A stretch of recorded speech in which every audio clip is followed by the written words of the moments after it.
Good evening, everyone, and welcome to Carriageworks for what will be a great conversation between Christian Boltanski and Dr. Andrew Frost.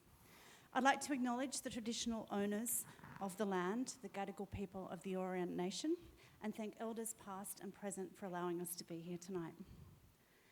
It has been very special for Carriageworks to work with Christian Boltanski and his team to present Chance. Christian Boltanski is one of the world's most esteemed living artists and is considered the most influential artist of his generation. Chance at Carriageworks marks the first time a major installation has been presented in Australia, and we are delighted that Christian has travelled from Paris to join us for the opening week celebrations. Please make him welcome.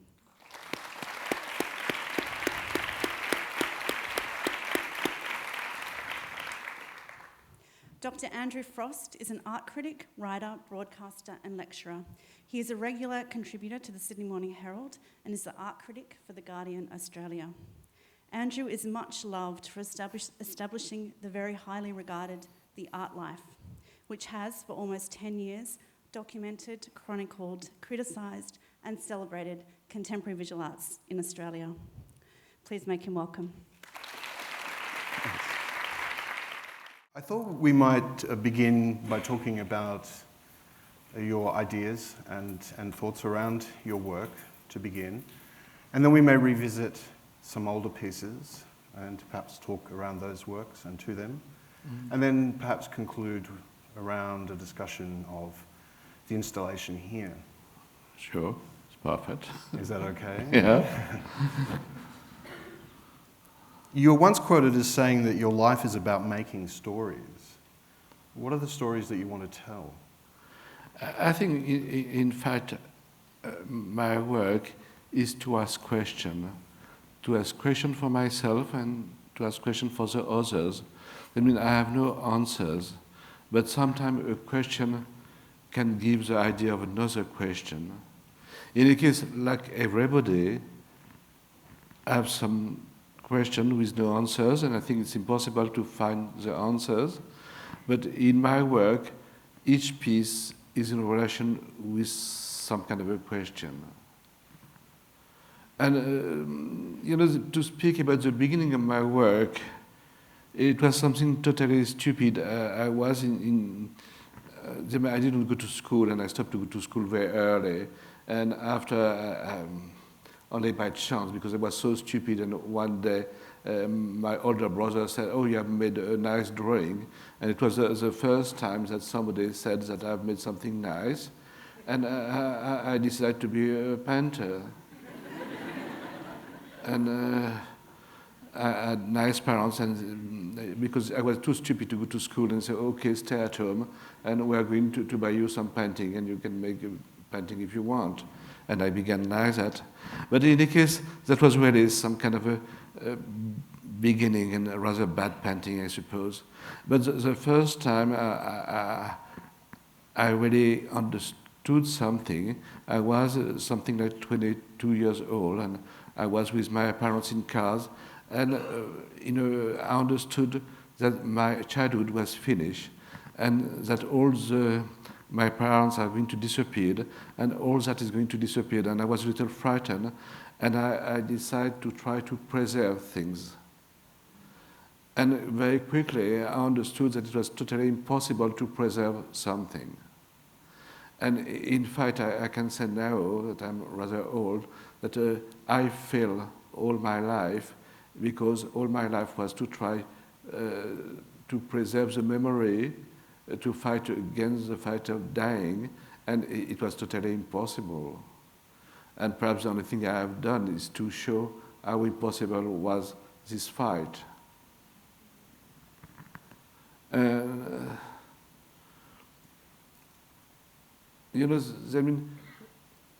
It's especially now, I'm not making so many objects now, and sometimes I love to create some kind of a mythology.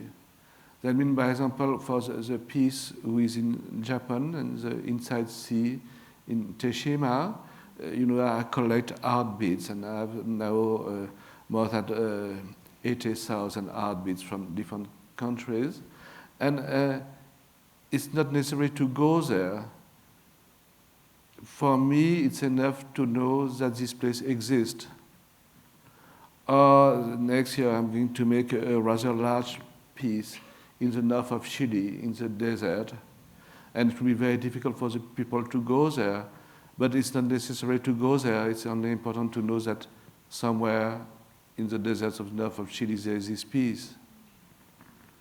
And on the same time, I think it is very important that there's really this place in Japan with the heartbeats. But if you go there, you are the landscape is marvelous, but you are going to feel more the absence of the people than the presence of the people. Are the ideas of your works more important than the materials that make them? I'm a painter. I always say by myself that I'm a painter, and I speak with visual and sensitive things. I don't speak, I speak tonight, but normally I must not to speak. And I don't know, if you're a philosopher, you are going to write a book. For me, what I try is to say something, but not with words, but with space and object and feeling and sounds. And for this reason, perhaps, in case for me, art was better than to speak with words because it's more unfocused.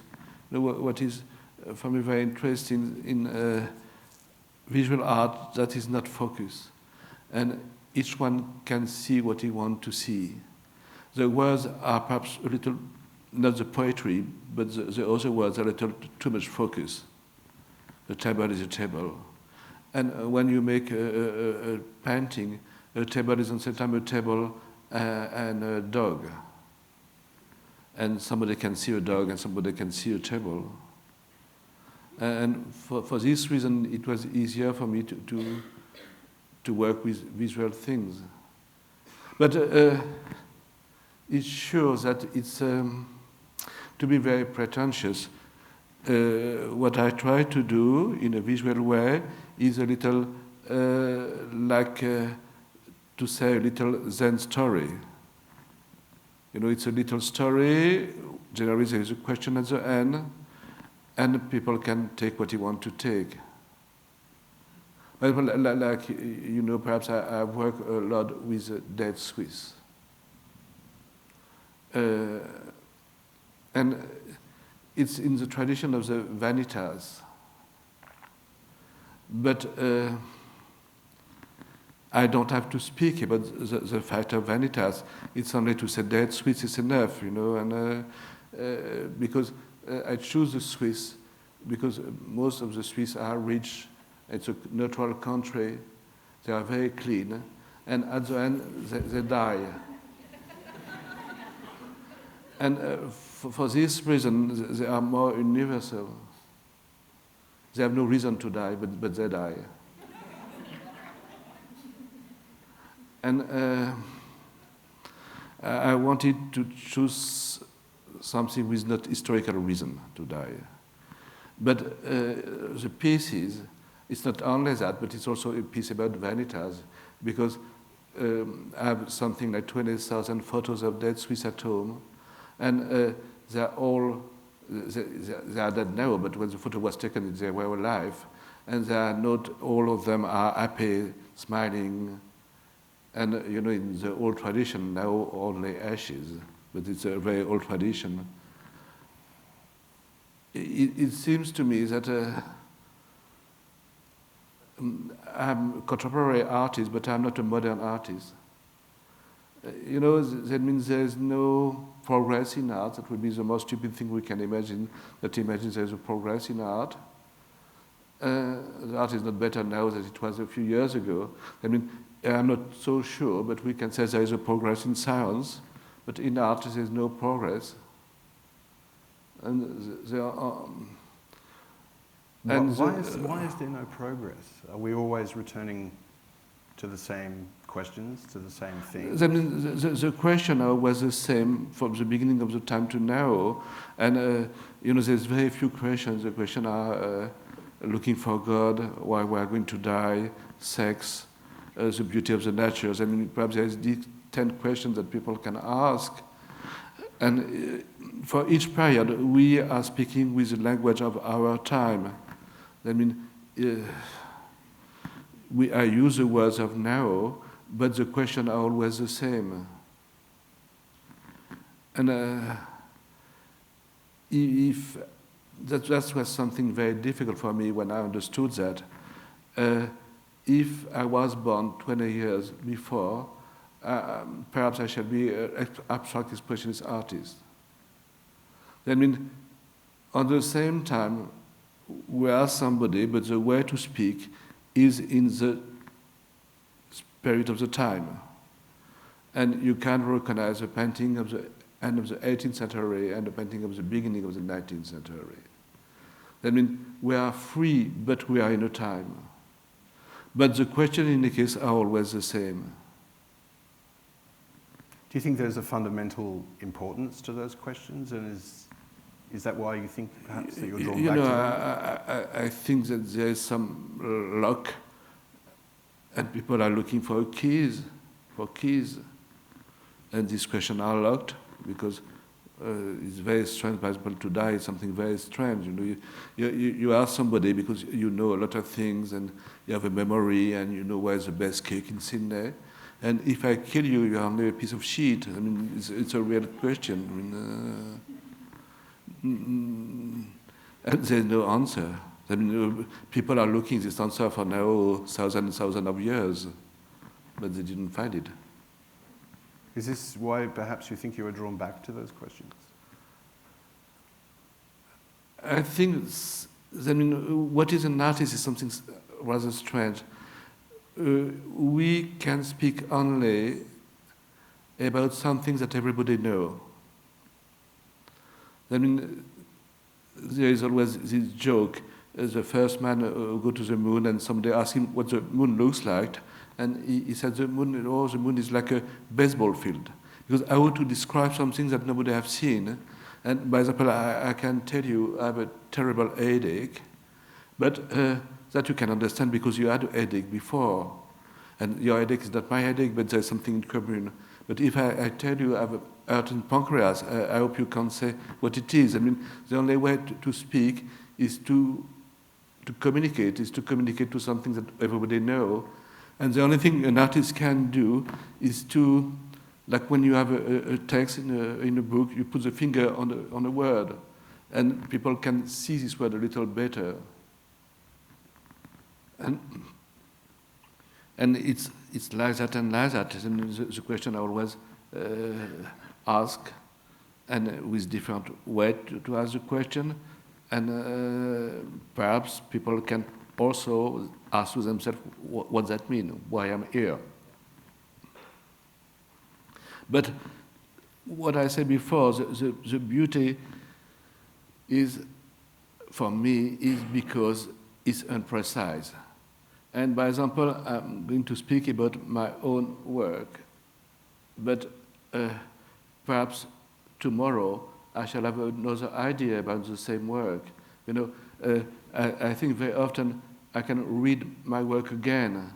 And when you're an artist, you believe that you are going to say something, but in fact, you say something different. I mean, and you change your mind 6 months after, or you discover something better, or new, or different. And it's always very dangerous to explain an art piece, because an art piece is something which must be, in the case, full of different lecture. And if somebody say your art is very funny, I say, oh, you are totally right. And if somebody say your art is very sad, I'm totally right. I mean, everybody take what he need.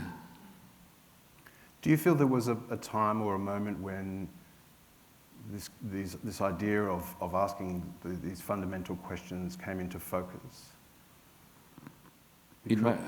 For me, Yes. I think it was at the beginning. Then my first text, and I was 23 years old, was the fact of dying seems shameless, a shame. It's a shame to die, and I want to protect me and to put all my life in boxes.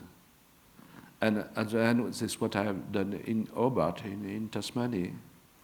I mean, it was really at the beginning of the work.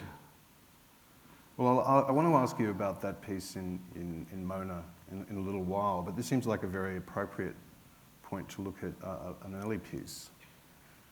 This is from 1987, and for those of you who can't read the title, it's called Altered to the Chasers High School. And what I wanted to ask you about this work is that there has been a remarkable consistency through your work in the materials that you have used in terms of photographs and lighting and these tins and boxes and so on. You know, I mean, it's like words, and you use the same words, and sometimes there's a new words who arrive, but most of the time you have the same vocabulary. And by example, what we can say about this piece, first that I use a lot of biscuit boxes in my life, because a biscuit box is on the same time a minimal object, and on the same time is something really useful for everybody. I mean, everybody know what is a biscuit box. In any case, everybody of my age know what is a biscuit box. And it was for little boys a place where you put your little treasure, and also it looks like a place where you can put human ashes. And that means it's at the same time something totally formal and minimalist, also something which is very cheap, which was always very important for me, and something that everybody can recognize. And the photos is another story. I found this photo was a Jewish college in Vienna in '33 or something like that.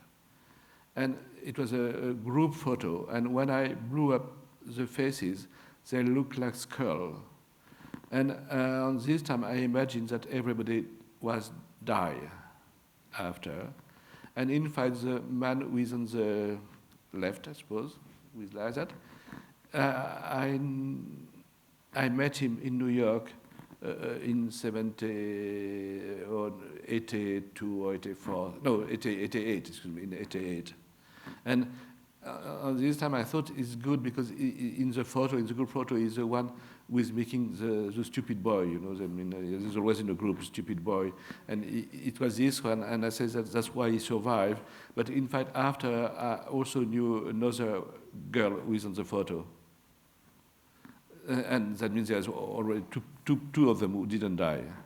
But in any case, there's also another element, is the light, and the light was very important in my life, because like you see, the light are not to give light, but more to hide. And what I want to say is that everything is more complex, is pretentious, but we can say more complex. Then you have the light with very little light of office, and the light doesn't give light, but the light is like in a police station to attack the image.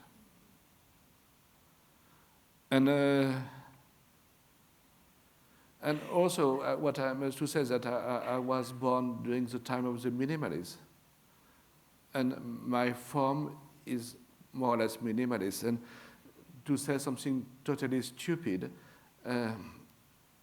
I'm an expressionist minimalist, or a sentimental minimalist, who is totally against, you know.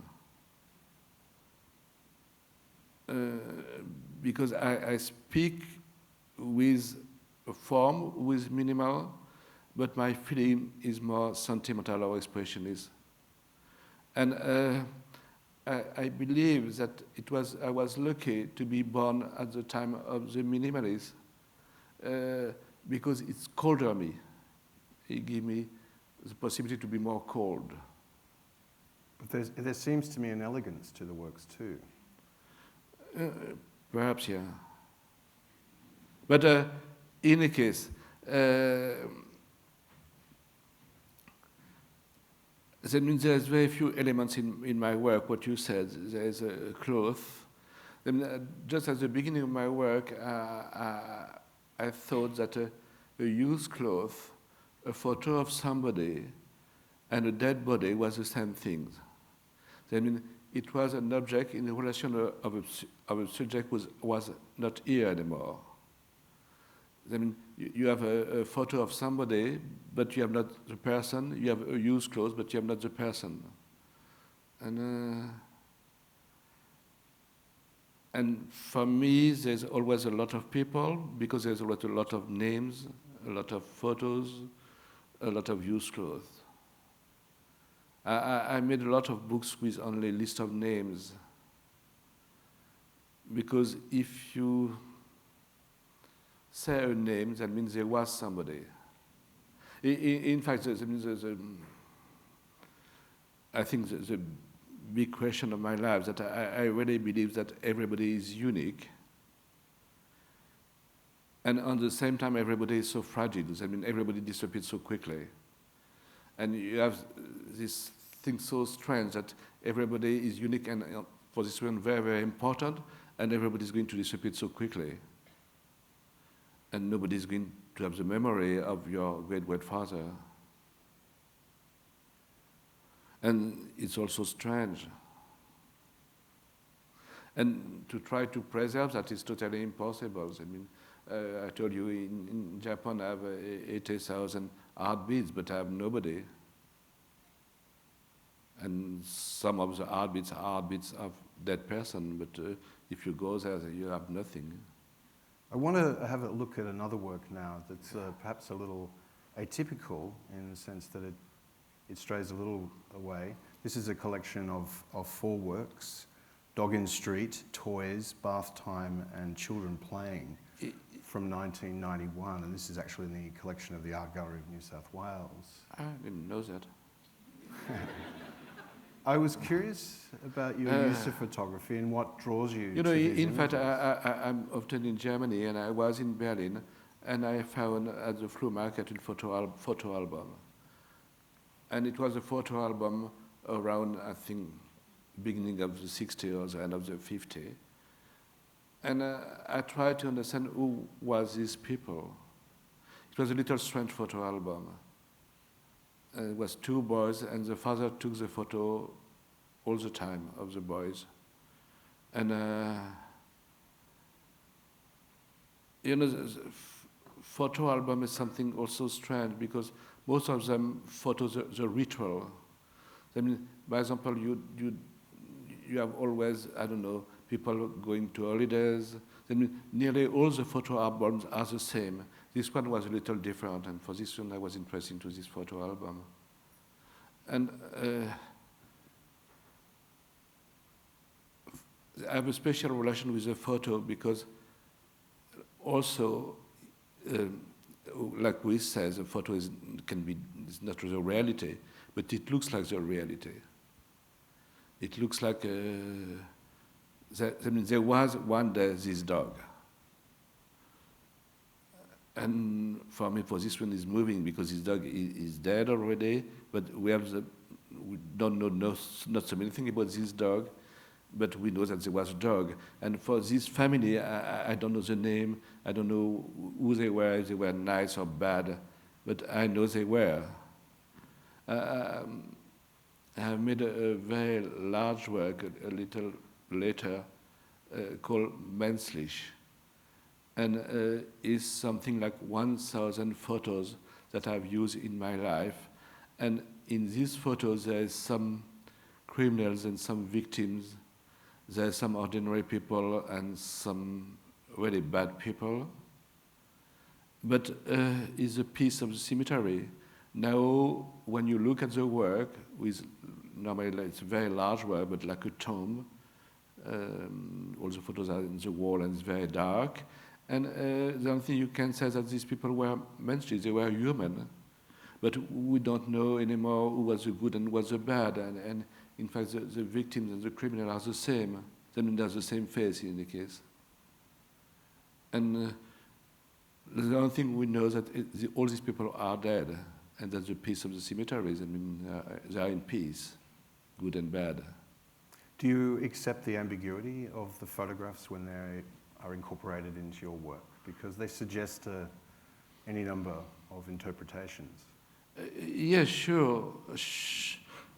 For another piece very early I've made called Detective, there is a French magazine who is only about crime. And I bought all this magazine during 1 year, and I cut the text, and I mixed all the photos. And after I made a piece with all the photos, and it's totally impossible to know who was the victim and who was the murderer. And it's also a question. I mean, it would be much more easy if the murderer looks like a devil and the victim looks like a nice person. But it's not. And sometimes the victim can become the criminal also. So do you know what attracts you to a certain image that would make you or compel you to use it? For the images, you mean? I think in my work there's nearly only images of people. It's humans. And I'm not sure it's good because I had a big discussion about that. And what I'm going to say is dangerous. For me, they're all safe. They're all safe. Saved. Sauvé. That means I don't believe in the devil. And who saves them? How does that work? No, that means it's poor humanity. There is no judgment. I don't. Yes. I know there is bad people and good people, but I believe that most of the people are good and bad at the same time. This is a piece from 1985, 86, Monument, The Children of Dijon. Yeah. You know, in a life, in any case in my life, there was very few times of creation. And there was a time of creation when I was very young, when I made these first little books, and some years after, during 5 or 6 years. And it was because I became an adult. And after there was a time of creation when I lost my parents, and the work becomes more formal. And I believe there's a new time of creation now when I'm very old. But what I mean is that the time of creation is really a very precise moment in the life and very important moment in the life. And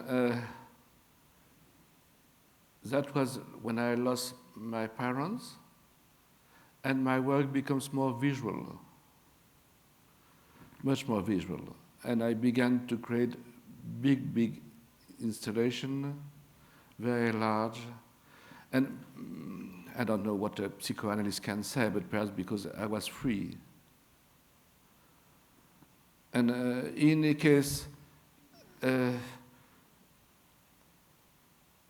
like it's always the same idea, more or less, but it was stronger visually. And I wanted to take all the space. Now, there's a lot of things will change. One of the things will change now is that I don't want people are in front of something, but they are inside something. And now I want that I use also sometimes sound, climate, light. I mean, for me, by example, it is very important to know when I make a show if it's going to be in a cold country or in a hot weather. I mean, to say something a little ridiculous, and excuse me, I'm looking to make some kind of art total. On this time, it was a very large piece, but it was more classical in a way. It was seen in a number of different configurations in a number Yeah. of different locations. How? You know, Did it you was feel- it's the same photos. In fact, in the two piece, is Children of Dijon. By example, I choose Children of Dijon by chance, and but what was funny for me is that I made a piece with the Children of Dijon in a college. I don't know, very very early, and after I used the same photos, but these children were disappeared because now they were adult, and it was some kind of a ceremony for these children who were disappeared. It had been seen in both gallery context and here in a church. Yeah. You mentioned earlier when we were chatting that the church is perhaps a better venue for art than the gallery. You know, I mean, my problem is that if you arrive in a museum, you can see that you are in a museum and you are going to see art. And you look at the label and you can see a name and to know that it's a post-conceptual artist. And that is totally awful and totally depressing because you can't be moved. If you arrive somewhere and you don't know exactly what it is, you can be touched. I'm going to tell you a story about this photo because this photo was taken in Santiago de Compostela in Spain. And there was a museum and they invite me to make a show and they didn't like the museum and there's so many churches in Santiago that asked a church. But it was a church who was working, where people were praying there. And I made a big show, really a very large show there. And just a day before the opening, there was an old lady, and she asked me, what happened? What are you doing here? And I told her we are making a celebration for that person. And she understood perfectly my work. But if I told her I'm sent by the Museum of Contemporary Art and I'm a post-conceptual artist, she would be totally furious. And in fact, I didn't lie to her. It was true that I was making a celebration for that person. And that means perhaps what we call avant-garde, and when the public don't know what it is. If you can put a name on something, it's already over.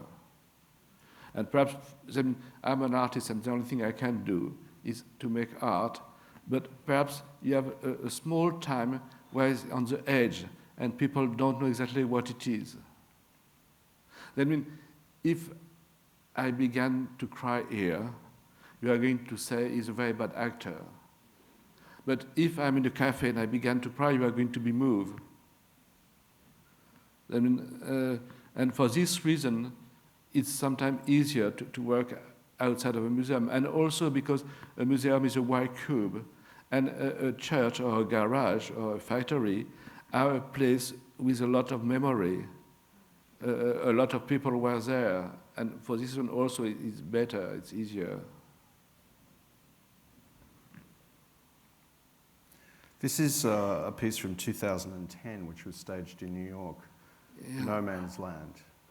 It's in a very large place in New York called Armory, and it's a piece that I've made before in Paris and in Milano. First, what I want to say for this piece, and also for the piece with here, that this piece then are always destroyed and do it again in a different way. I mean, for me, there is two ways to make the transmission, and that's something really for now.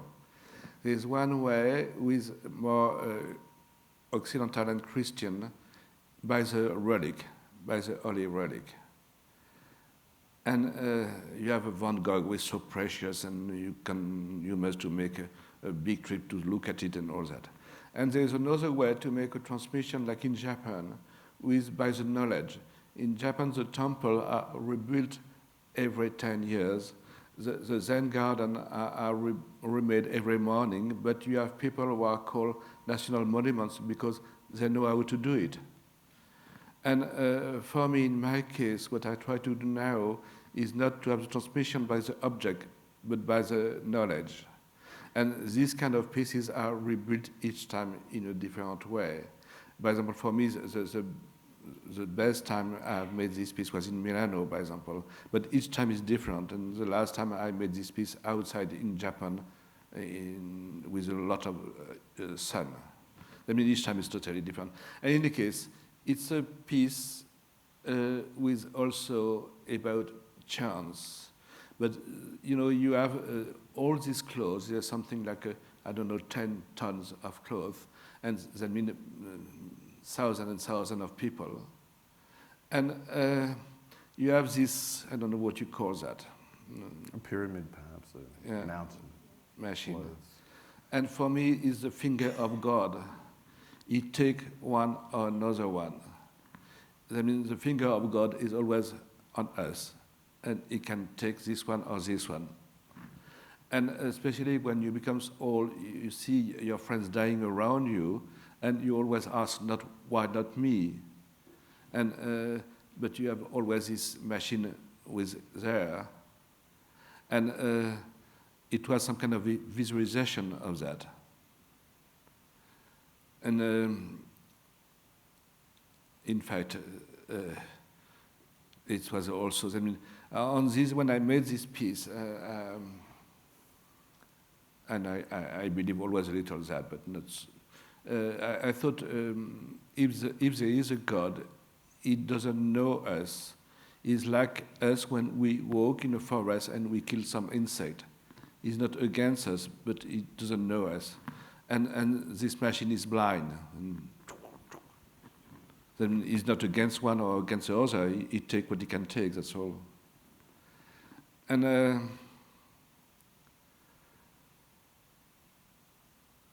in this machine, you had also a lot of sound around of heartbeats, but there's so many heartbeats around different that it becomes some kind of a music, some kind of like a train, or like the sea.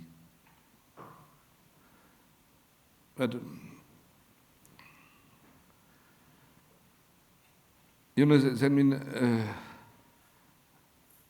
in that case you have, for example, no photos, but for me it's exactly the same, no difference.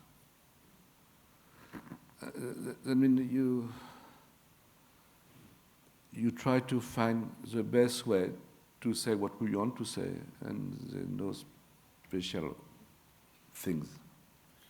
The accumulation of materials in this work and the scale of the piece, the clothing and so on.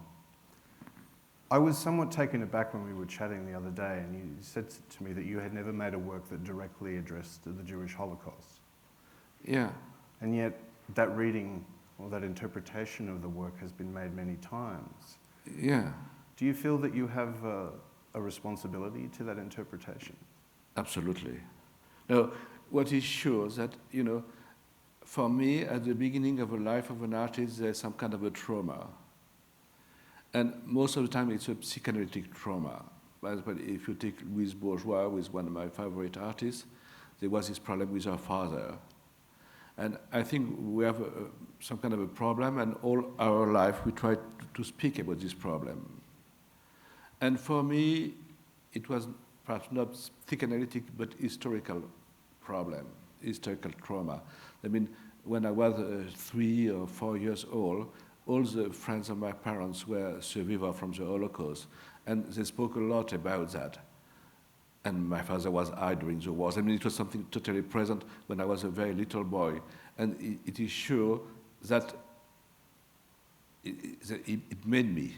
If I'm like I am, it's because there was these stories when I was very young.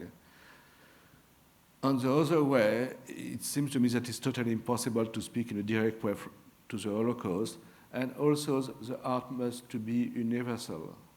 I'm going to tell you a story. By example, one of the first pieces with clothes I made, it was in Japan a long time ago. And the Japanese people who really know nothing about the Holocaust told me, oh, it's so Japanese. It reminds the river of the dead person, and you are really a Zen spirit. And in fact, all your art is so Japanese, and you look a little like a Japanese man, and we are sure that your grandfather was Japanese. And I was so happy because I hope that if I'm in Africa, the African people are going to say your art is so African, and you look like an African. And then art must be universal. The beauty of art that you are speaking about your own village, but your own village, everybody must say, it's my village. And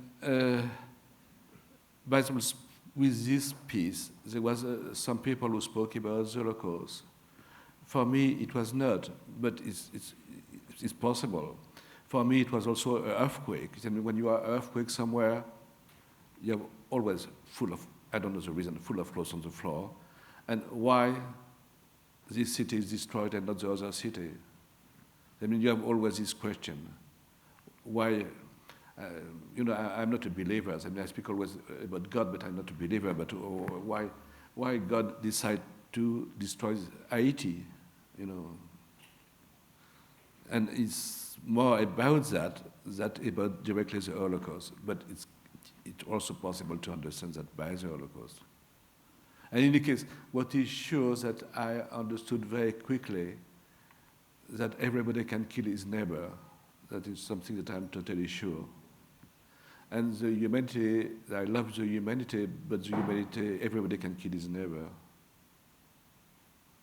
I mean, but it's not, when I say that, it's not against the humanity, it's like that, it's a fact. Perhaps you should meet my neighbor.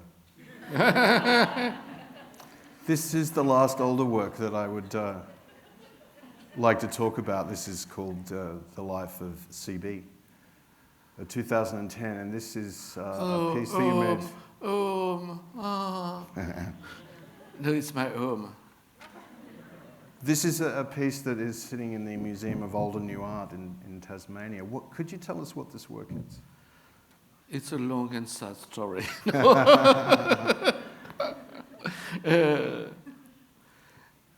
I met David Walsh, and he's a very clever person, an incredible person. And like he wanted he made this museum and he wanted to buy a piece of me. And I thought he was so strange and so clever that I wished to play with him. And I sold him what he called my memory. I mean, my studio where I live is filmed day and night by camera, who are very good. You can zoom and read my letters if you want. And if I'm in the studio or not in the studio, everything must be preserved. And he had already hours and hours of film.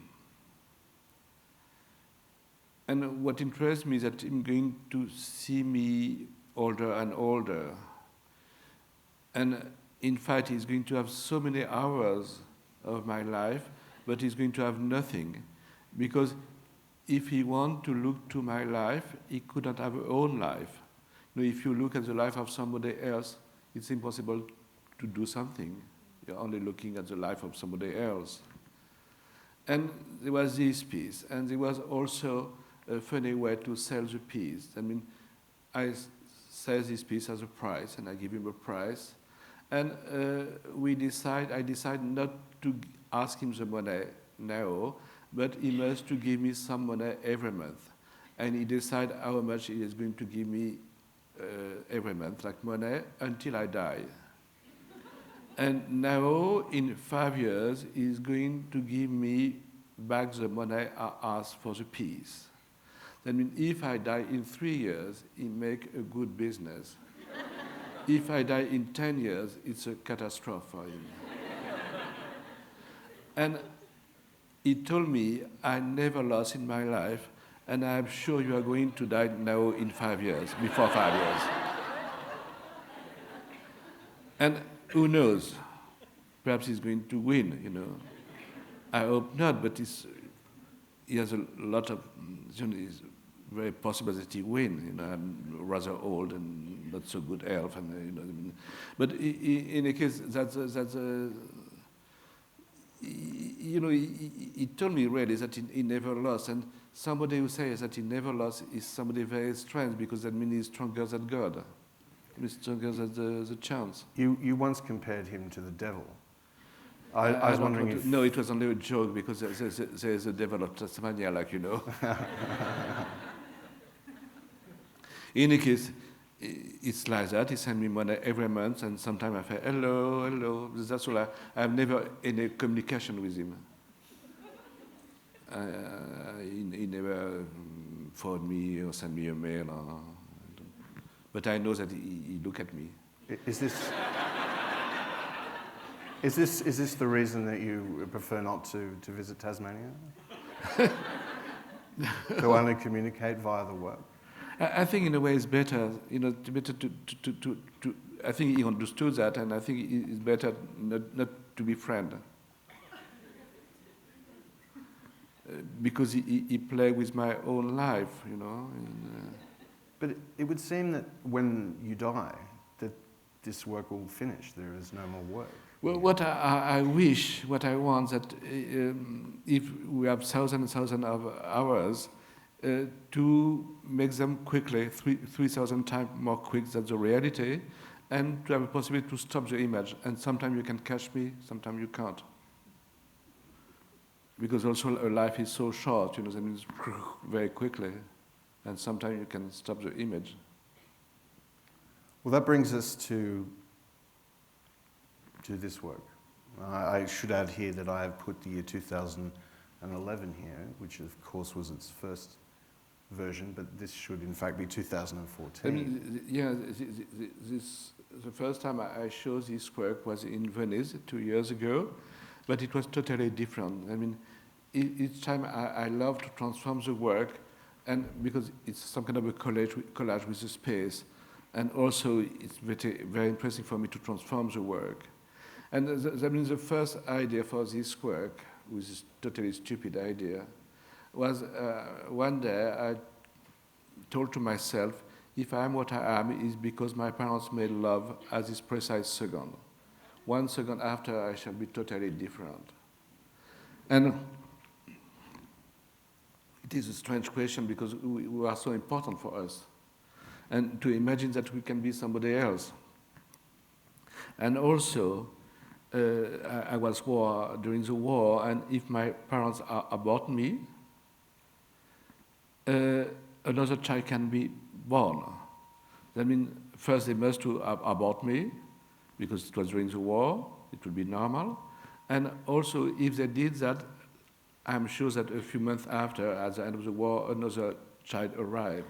I mean, the fact that I'm here also means that nobody arrived after me. And all these questions, it's always the same thing. It is chance or destiny. I don't know if it is right somewhere that I must to be born, and if I must to go to Sydney to speak about this piece, or if it's only chance and not destiny. If you believe in God, you believe that there is some kind of a reason of the world. You have a reason to be there. You are useful in something, and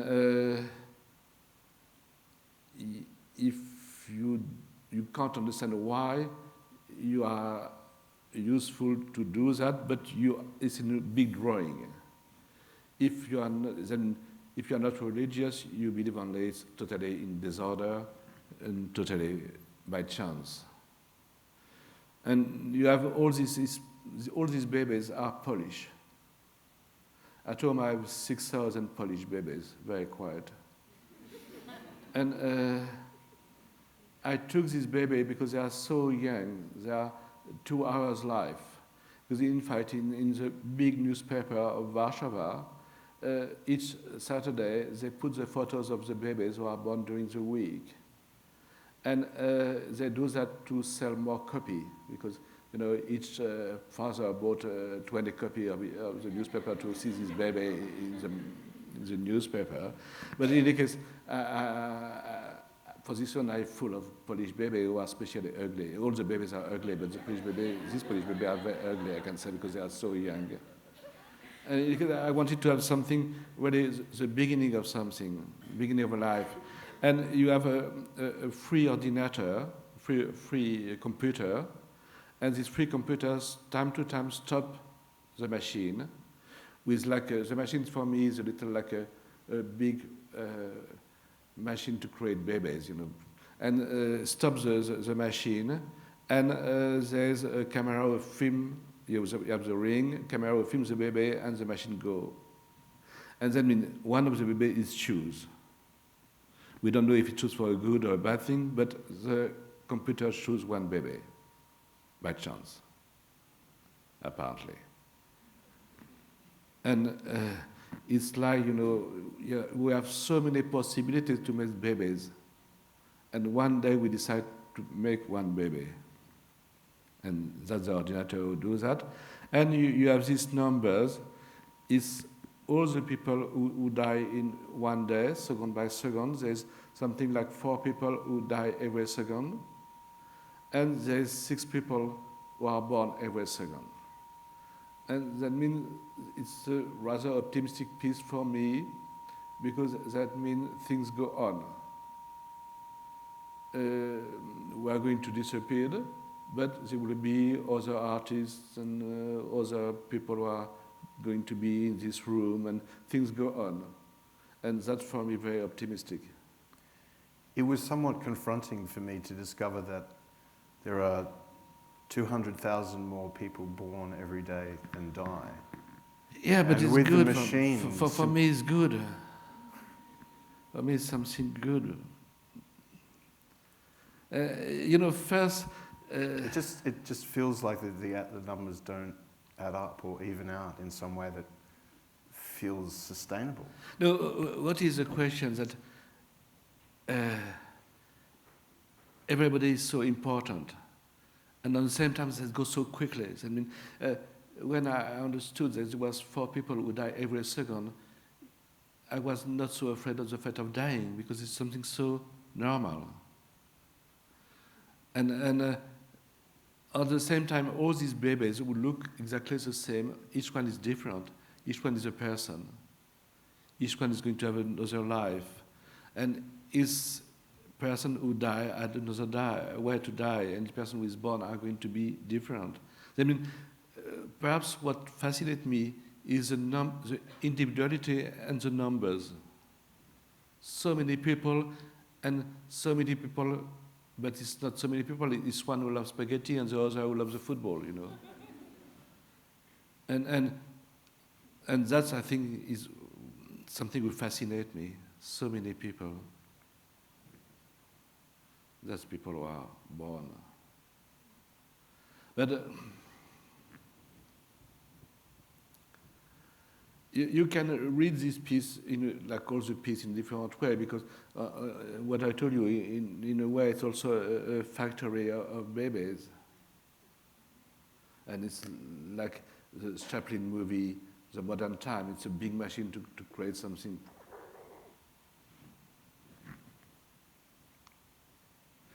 And that's a mix between dead Swiss. I told you that I have a lot of dead Swiss at home, and Polish babies.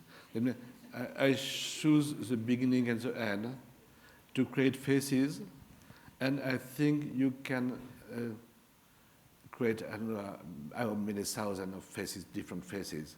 And in any case, you can win something if you have the 3 parts of the same person. And I send a photo with a dédicace or something like that. But in any case, it's possible to. It's like in a casino, you can win. But for me, our face is like a puzzle of all the people who were before us. I mean, you have the nose of a grandmother, the ears of the great-grandfather, and then all these people who are disappeared, they are in our face. They are part of our face. And what I believe that if what I told you, our parents made love 1 second after, it would be the same element, but not in the same order. I mean, we shall not have the mouth of the great father, but the nose of the great father, and it's the same element, but not in the same order. And it's a little joke about that. The title of the piece with the 2 counters is called Last News from Humans. Yeah. Why is this the last news? Because we see how many we are. You know, it's an old idea. Also, for the 2000 anniversary, some people asked me to make a piece, and I wanted to say all the names of all the people living on Earth. But we saw it was totally impossible because people are dying and be born so quickly that after 2 seconds you don't have the good list. And I decided to made a big collection of telephone book, and it's a piece now with a museum in Paris, and we have something like 2,000 telephone books from everywhere, and in a small room you have millions and millions of people.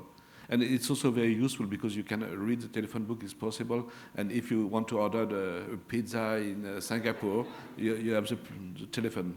But in any case, it was the idea also to have all these brothers around us, all these people around us. And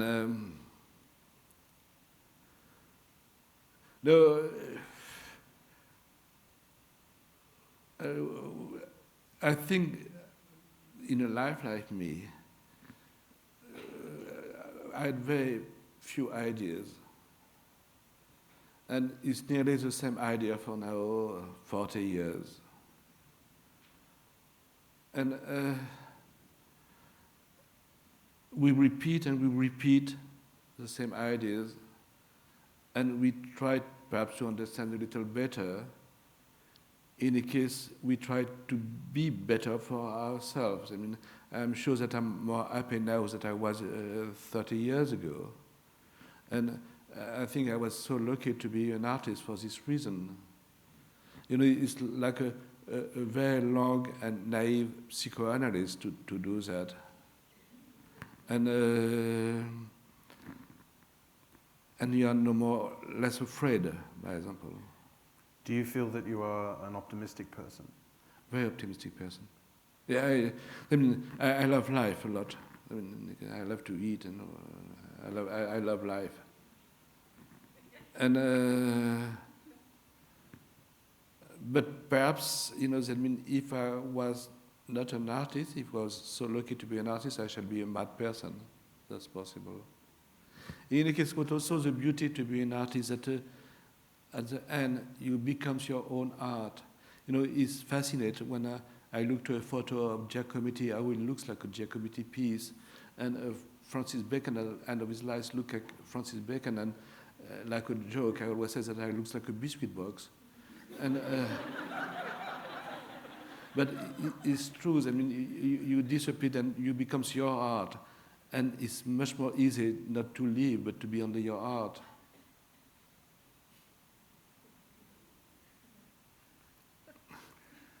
That seems like an almost too perfect place to stop. But we're very lucky, actually. We have a little bit more time, and we have a roving microphone. So I'm sure there must be people in the audience with questions to ask. And indeed, here we have our first question. Thank you very much for coming out. It was really fascinating to hear you talk. I'd like to talk about the very last thing you just said about disappearing into your own art, but maybe also the other way of looking at it, which is becoming immortal through your own art. Because you talk about the equality of everybody in death, which is definitely very interesting, but don't some people manage through their endeavours and their fame or their legacy to escape death in a certain way? And isn't that, in a way, if you want to psychoanalyze yourself, what you're also doing, perhaps? There is a question. I can't understand any question. I can't understand English, you know, that's my problem. What he said? It was a collection of questions, a collage of questions essentially asking you that, is there a kind of immortality in your art? Oh, no. No, I mean,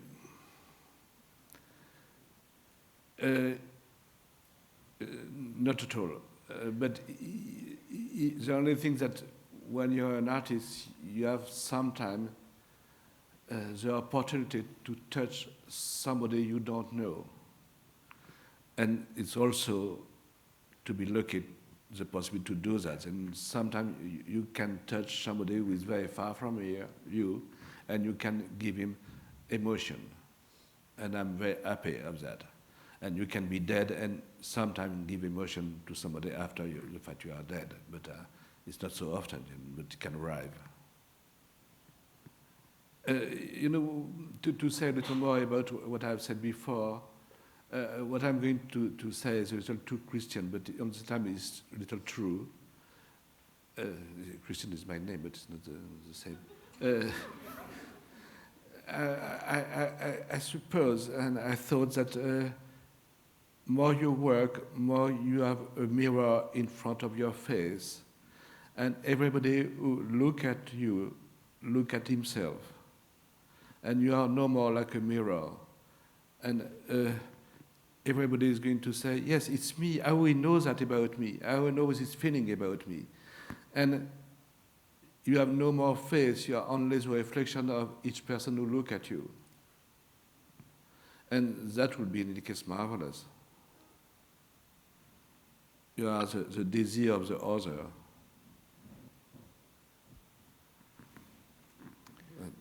Do we have another question? Question over here. Hello. Have you ever upset anyone whose image you've used of them or a member of their family in a negative way? Have they responded negatively? Have you upset anyone with the use of their image or an image of a member of their families? No. I never know, but I don't think so. I made a rather large show in Lausanne with a dead Swiss in Switzerland, and they are coming from the part of Lausanne, and I was afraid to shock somebody. And there was some people who recognized a friend or parents there, and they said thank you, because it was not a joke about it was very serious what I was speaking about them, and it was some kind of a monument that I wanted to create. I shall be very unhappy if I can shock somebody. I try. I hope there's a little humor in my work, but in any case there's no joke. There's a question over there.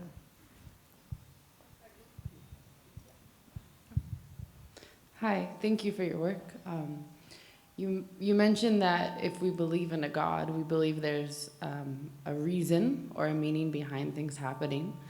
But you also talked about a metaphor of a God walking in a forest and killing, random ants without knowing about it. And I'm wondering if you see a contradiction there, or if those can live harmoniously. What she said? Sorry. If I may paraphrase the question. She was asking if there is a contradiction between your view of God as someone who has a determination on our lives, yet there is this element of chance. Is there not a contradiction there? I think there is a contradiction, yeah. Or then are there a chance or there is a God? It seems that there is a contradiction to believe in the both things. And for me now, but perhaps I'm going to change tomorrow, I believe in chance. I don't believe in God. But I think there's something, yeah. In any case, it's so difficult. I can't say I don't believe in God, because it's impossible to say. I can say only for the moment, it seems for me that I believe in chance. And there was a question over there. Thank you very much. Earlier you spoke about the importance of the site of the specific installation. I'm just wondering, with accepting this John Cowdell Art project, did you spend a lot of time looking at alternative venues or different cities where you would present this particular work, Chance? Yeah, it's a relation between for me, it is very important to make some kind of a collage between my piece and the space. it is also very important, the idea that the work is destroyed after and it can be done again. What I believe now is that what I try to do is more like a musical partition. It's possible to play in different ways. I mean, you can play the same symphony in a big orchestra and a smaller orchestra. And what I wish, I mean, for the moment I'm alive and I play my own music, but what I wish that after me somebody is going to play my music and to say piece of Christian Boltanski designed by Mr. X. And then I think it's very important, it's very beautiful in the music that is reincarnation by the musician who plays the music. And for me, I really wanted not to preserve the piece, but people can play the piece. And play the piece in a different way because it was outside, inside, in summer, in winter, in a big place or in a small place. And I mean, it would be interesting to imagine that perhaps everybody is going to forget the work, but in 50 years somebody wants to play it again and to see what is going to happen. And perhaps also it would be interesting for an artist to play a piece of another artist. We have time for one more question. I can't really see the hands. 2, 3. I was wondering whether you were familiar with the child's machine that we have, or we had in Australia when I was a child, where you put money into the machine and like the work in the armory, one of those claws comes down and picks up children's toys? Absolutely. You know this game? That's the reason. That's the reason there's, you know, if I had the idea of the crown for the armory, it was because I was in an amusement and I tried to have a little toys like that. And that's the reason when I told you that the piece are at the same time a different way to read it. Because this piece is very serious and very sad, but on this other way, I found the idea in the amusement place. And things are always more complicated than we can imagine. In any case, what is really what I said, which is very important for me, is I work for theater also, and I understood that it is, but it's very special theaters, and people are not in front of something. I use all the theater from the basement to the ceiling, and in any case, what I want that people are totally part of the piece. When you are speaking about this piece, No Man's Land, the visitors becomes a part of the work because you have things that you have clothes on the floor also, and everybody is walking, looking down, and they becomes part of the work, and they are totally inside the work, and that is very important for me now. I mean, really not to be in front, but to be part of the work.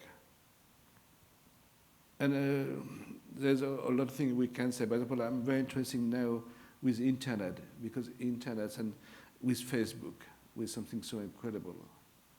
And I try to work with Facebook because you know that there are so many people who are dead in Facebook, for example. And I think it's so incredible to have this relation with millions and millions of people, and at the same time, each one is somebody. I mean, each one say, I love that. And for me, you know, it can be something very, very interesting.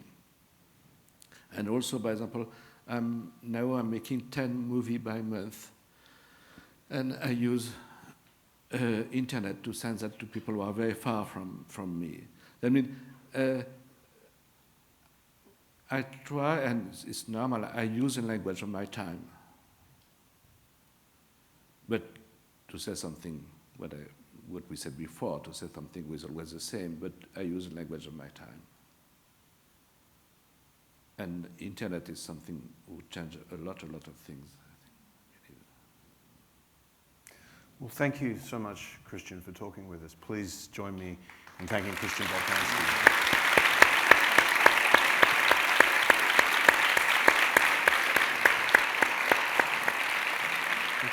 Merci.